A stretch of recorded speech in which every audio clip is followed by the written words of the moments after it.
Over 21,000 kilometers long, one of the 7 wonders of the world, the Great Wall of China, and that's what this watch pays tribute to. Introducing the all-new Phoibos Great Wall Limited Edition.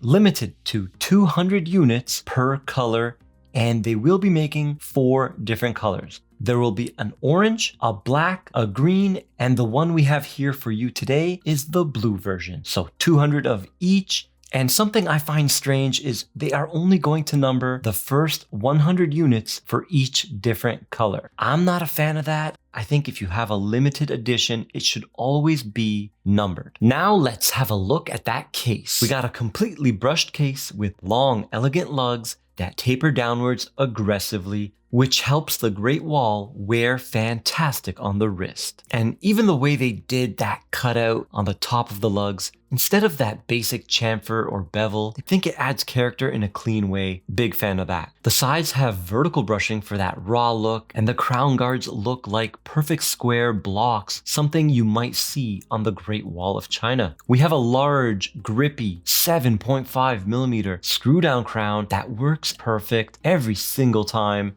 And when I pull the crown out to its furthest position, there is no play, it's absolutely solid. It's got an embossed Phoibos logo so you can see that cracking, and a coarse knurling grip. This crown has at least 2 gaskets. It may have 3 because I can see one on the outside and one on the inside, but I never checked the crown tube because I did not take apart the watch. But I do know that the case back has 2 gaskets, just like the high-end Seikos, like the SLA 043. It has one on the case back and one on the movement holder. They have a smart design on the movement holders where there's a channel and a space for an extra gasket that pushes against the case back. So you have double protection, giving this watch 300 meters of water resistance. And you can be confident in that number 100%.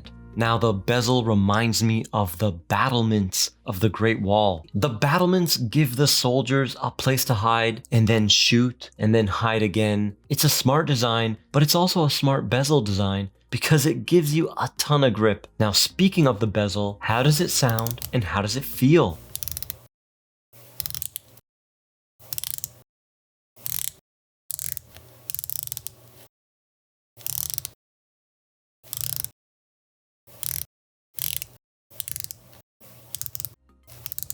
This one is light and direct, almost no backplay, and it lines up perfectly. But the legibility is definitely a negative because there are no Arabics on that bezel insert. We got a large, double-domed sapphire crystal with bevel. The clarity on this watch is great. Now let's do the dimensions. The case comes in at 40mm, but because of the battlement bezel, it sticks out beyond the case at 42mm.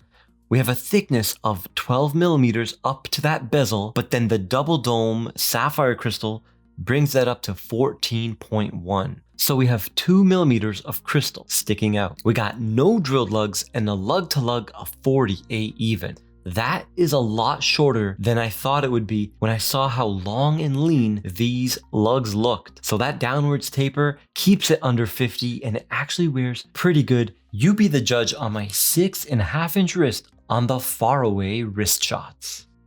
Now I'm really digging this dial. It has something you don't see very often, a circular sunray effect, instead of the typical bursting from the center sunray effect. And I appreciate that Phoibos did something different. I really like the look.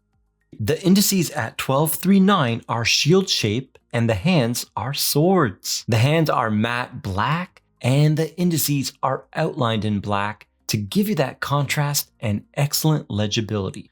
The date window is at 6 o'clock and Phoibos finally listened. The porthole is gone and we have a larger opening for better legibility. But keep in mind that the date disc is color matched and sometimes that makes it more difficult to read the date.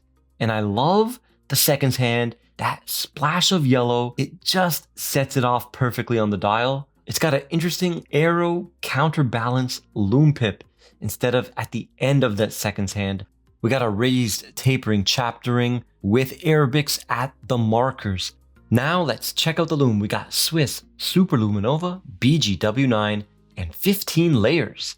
So it looks pretty powerful. I think Phoibos does loom better than most micro brands because they really go all out and you get a healthy application. So even though it's not as bright as green loom, it's gonna last a very long time. The watch comes with 2 straps. We have a dial matched baby blue genuine leather and this custom fitted black silicone 22 millimeters tapering down to 20. I love the look of the black against the blue. This strap is a fantastic choice.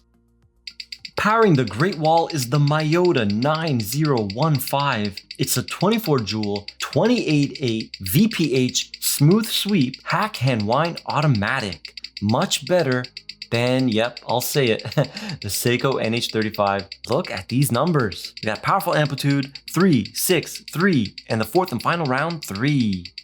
Now let's do 12 down to see the positional variance. How will this watch actually perform when you wear it? We got 0, 0. Look at these numbers. Amplitude did drop 255. B error 0.1. That's fantastic. And look at that rate. 0, 0, 0, 0. And the 4th and final round, 0.